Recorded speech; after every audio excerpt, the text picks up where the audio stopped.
de mon... Putain. Vous arrêtez d'aboyer là?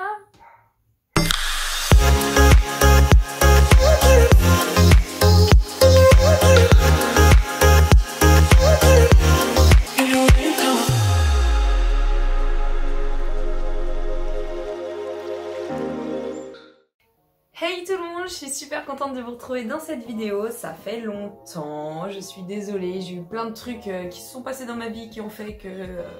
bref, je pouvais pas. Et sans parler du temps, hein, parce que le temps est juste nul. Donc je vous avais demandé sur Instagram, d'ailleurs n'hésitez pas, je vous l'affiche juste ici, n'hésitez pas à aller vous abonner. Voilà, donc je vous avais demandé sur Instagram quelle vidéo en fait vous vouliez voir, je vous avais proposé 3 choix et vous avez choisi celle-ci, donc je la fais. Donc j'ai préparé une liste de 7 différences, je vais pas aller dans le détail sinon la vidéo elle durerait... 1 million d'années, hein, parce que moi si on me lance sur le sujet du western, je peux en parler hyper longtemps. Donc j'ai essayé vraiment de faire une synthèse très courte en 7 points. Je tiens à dire vraiment que quand je vais donner mon avis dans cette vidéo, bah voilà, j'aimerais bien que vous le respectiez. Et s'il vous plaît pas, bah tant pis, voilà, je m'en fiche. Et je tiens aussi à dire, et ça c'est hyper important, que je ne mets pas tout le monde dans le même sac. C'est-à-dire, je vais dire que j'aime moins par exemple le classique pour telle raison. Je dis pas que tout le monde monte comme ça en classique. Je connais des personnes qui montent très bien en classique et d'autres bah, qui montent très mal en western par exemple. Alors que je préfère le western. Voilà, je préfère juste, voilà, je ne mets pas tout le monde dans le même sac. Il y a des gens qui montent très bien en classique. Et sur ce, voilà, j'aimerais que vous respectiez ce choix. Et maintenant, c'est parti! Donc, premier point, nous allons parler de l'équipement du cheval. Alors, je vais me mettre peut-être un peu plus ici et je vais vous incruster des vidéos, des images sur le côté. Alors, pour commencer, la selle. La selle est complètement différente. Je vais vous mettre les deux à côté. Donc, la selle anglaise qui est beaucoup plus légère, elle va peser déjà 5 kg. Comparé à la selle classique qui va peser entre une selle légère en western, ça va être du 12 kg. Ça peut aller de 12 jusqu'à 25 kg je crois à peu près. Donc voilà, qui est beaucoup plus lourde. Alors là vous vous dites ah non mais c'est pas bien pour les chevaux et tout. Et ben si, en fin de compte c'est bien pour les chevaux pour la simple et bonne raison que le poids du cavalier et de la selle est réparti sur tout le dos du cheval au lieu d'être sur un seul point. Donc comme on peut le voir sur les photos, il va y avoir le design qui va être complètement différent. Il va y avoir par exemple un pommeau, il va y avoir des gros étriers, complètement différents de la selle anglaise. Il va y avoir aussi les bridons qui vont changer. Voilà, sur le bridon western, il ne va jamais y avoir en fait de muserolle déjà. Il va y avoir aussi des bridons à une oreille ou 2 oreilles ou alors un frontal normal comme dans les bridons classiques. 2. L'équipement du cavalier. Équipement classique du cavalier, bah ça va être très classe, pantalon blanc pour les concours avec chemise blanche, petite veste de concours, tout ça. Voilà, très classe, très propre, les cheveux tirés en arrière, élégant. En western, ça va être complètement différent. Ça va être plus cool, on va être en jean, on va être en Santiago, chapeau de cow-boy, voilà, plus à la cool, les cheveux détachés et on y va quoi. Troisième point, et pas des moindres, c'est la mentalité. Alors la mentalité, donc par expérience je peux parler du classique, parce qu'avant de faire du western je faisais du classique. Et moi ce que j'ai ressenti c'est que c'était une discipline voilà, avec très rigoureux, avec beaucoup de rigidité, c'est comme ça qu'on fait, tiens plus tes rênes. Enfin, on considère, je trouve, l'animal plus comme une machine que un être vivant tout simplement. Donc déjà ça, bah ça me plaisait pas en fait, c'est pour ça que je me suis retournée vers le western. Voilà, je dis encore une fois, je le répète, hein, comme en début de vidéo, ça ne veut pas dire que tous ceux qui montent en classique sont comme je suis en train de dire. Je ne fais pas une généralité, pas du tout. En western, ça va être plus, bah justement, contact avec le cheval, on va être plus cool, Ça ne veut pas dire qu'on est moins rigoureux. C'est même plus dur de monter en western qu'en classique. Pour la simple et bonne raison qu'on a pu toutes ces aides entre guillemets qui sont faciles, comme de tenir son cheval avec le mors dans la bouche, parce que en western on ne doit pas toucher au mors normalement. Je sais qu'il y en a qui le font, mais bon, dans la logique des choses, on ne doit pas toucher le mors du cheval. C'est juste pour être plus précis. Je dis pas qu'on va rigoler, mais c'est beaucoup plus décontracté. C'est une meilleure vision, je trouve, du partenaire entre cavalier et cheval. Voilà, enfin moi personnellement, c'est mon avis.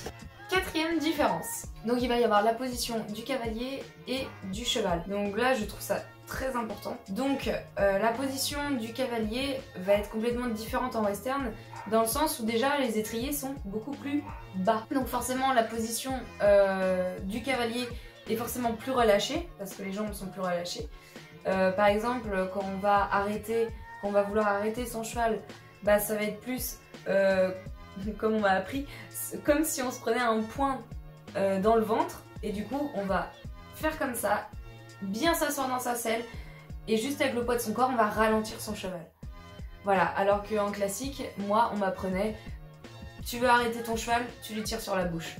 Mis à part ça, il va y avoir du coup la position du cheval.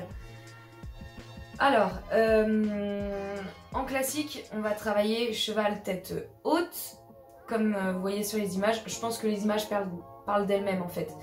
Mais voilà, on va être sur un cheval qui, donc tête haute, nuque très haute, qui va creuser en fait au fur et à mesure le dos du cheval, donc qui est dans une position complètement pas naturelle. Alors que en western, on va travailler cheval tête en bas.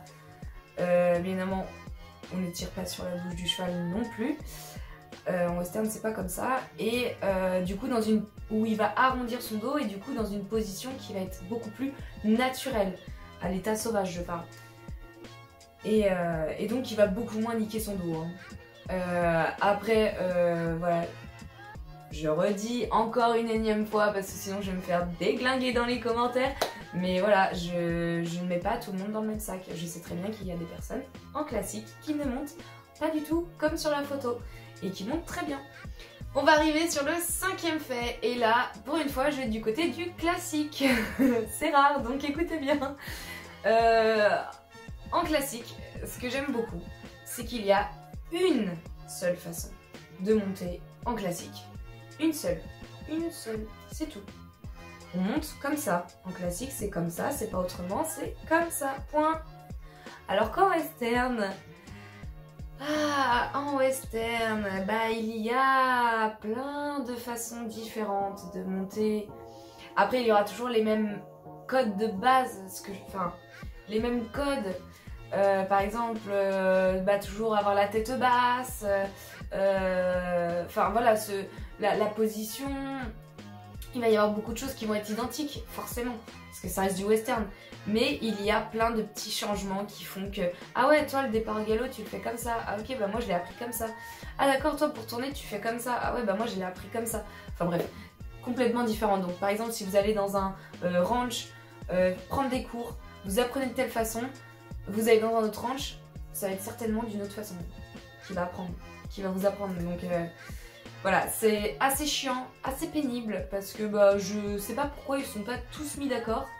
Comme en classique, on va monter que de cette façon-là. C'est plus simple, mais non. Sixième différence, les disciplines sont complètement différentes aussi, forcément. Par exemple, en classique, vous connaissez bien le saut d'obstacle, le CSO, le cross, le dressage. En western, d'ailleurs ce qui se rapproche un peu plus du dressage en classique, et je trouve ce qui se rapproche le plus en western, ça va être le reining. Je vais vous mettre quelques images. En gros, on va beaucoup travailler tout ce qui est l'allure du cheval, comment on gère son cheval pour les demi-tours, les arrêts, les spins, voilà, plein de choses. Et bien évidemment, comme vous voyez, tête en bas toujours, même pour les arrêts, on ne doit pas tirer sur la bouche de son cheval. Mais c'est pas pour autant que j'aime la compète western, hein. Je n'aime pas ça, il y a des choses que je n'accepte pas, comme dans la compétition classique. Voilà, la compète, c'est pas ce que j'aime du tout, que ce soit dans les deux disciplines. Après, il y a aussi le barrel, je pense que vous connaissez, c'est le cheval doit tourner autour de 3 barils le plus rapidement possible, c'est une épreuve de vitesse, comme le pole bending d'ailleurs. Voilà, ça va être un slalom qui va devoir faire le plus rapidement possible. Je vous mets quelques images pour quand même que vous en profitiez parce que c'est quand même assez stylé.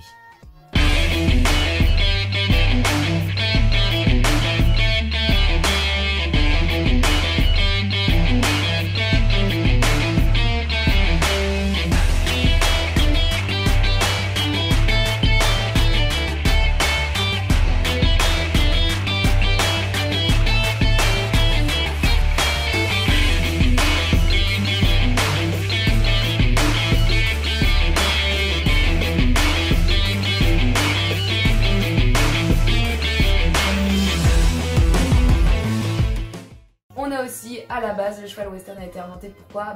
Pour le tri de bétail, voilà. C'était un cheval de ferme en fait, enfin, pour aller chercher les vaches, pour aller les soigner, tout ça. Et on a fait une discipline dans le monde des concours en fait, et ça va être le cutting. Par exemple, donc ça va être montrer à quel point ton cheval est réactif pour pouvoir trier une vache. Par exemple, une vache qui est malade et pour pouvoir... voilà. Après, voilà, on a transformé ça en concours. Mais à la base, ça sert vraiment dans les fermes. Voilà. Et d'ailleurs, il y a une chaîne équestre, si ça vous intéresse, qui est sur YouTube, que j'apprécie beaucoup, c'est Galataram. Je vous mets juste son pseudo ici. Allez la voir, elle parle beaucoup mieux que moi de ce qu'elle fait, parce que c'est son quotidien. Et je vous invite à aller la voir. Et vous avez sûrement entendu aussi parler du trail. Voilà, je vais pas tout dire, toutes les disciplines, pareil que ce soit en classique ou en western, parce qu'il y en a beaucoup trop. Après, vous pouvez me dire, si ça vous intéresse, je peux faire une vidéo, de temps en temps, sur une discipline western. Je me ferai un plaisir, tout simplement, d'exploiter le sujet, par exemple le cutting, ou alors le barrel, c'est quoi, voilà, pour expliquer plus en profondeur le sujet. Donc dites-moi en commentaire si ça vous plaît ou pas. Il y a une dernière info aussi, c'est qu'en western, on ne saute pas. Voilà, parce que les selles, elles ne sont pas adaptées. Alors on peut faire des petits sauts, des petits troncs au sol, voilà, enfin, pas des 30 cm, on peut, mais les selles ne sont pas du tout adaptées pour faire du saut. Donc ça, faut le savoir, si vous voulez vous mettre au western, mais que vous adorez le saut, pas très compatible. Et le 7e fait, et le dernier, c'est tout simplement les chevaux. On n'y pense pas forcément, mais oui, ils sont bien différents en western. Alors je dis pas qu'un pur sang anglais ne peut pas faire du western, pas du tout. On peut très bien le mettre au western. Après, il y a vraiment, par exemple, le cheval classique, on veut qu'il soit élégant, grand, élancé, qu'il ait des belles allures. Enfin, voilà quoi, pour faire, c'est vrai que c'est plus adapté pour faire par exemple du saut d'obstacle. Voilà, forcément, pour qu'il saute plus d'1 mètre. Alors que le cheval western, ça va être de la puissance, qui soit petit, robuste, endurant, qui soit coloré, et un cheval qui soit froid dans sa tête. Il y a 3 races de chevaux qui sont faits pour le western, clairement. C'est le quarter horse, le paint horse et la palousa. Ce sont vraiment 3 races de chevaux qui sont géniaux pour faire du western. Ils ont une arrière-main très développée, qui fait que on peut leur demander des déplacements ou des arrêts très forts. Voilà, physiquement, ils sont complètement différents des chevaux de classique. Mais après, ça ne veut pas dire qu'un quarter horse ne peut pas faire du classique, hein. Et inversement, un fjord, par exemple, peut faire du western. Ça, y a aucun problème. Mais après, voilà, il y a des chevaux qui sont plus adaptés que d'autres pour les disciplines, tout simplement. Bon du coup, j'espère vous avoir appris des choses. J'espère que cette vidéo vous a plu. N'hésitez pas à le dire aux commentaires. N'hésitez pas surtout à vous abonner. Ça me fait super plaisir, ça me motive. Et voilà, je sais au moins que vous aimez tout simplement ce que je fais. Voilà, et sur ce, je vous fais plein de bisous.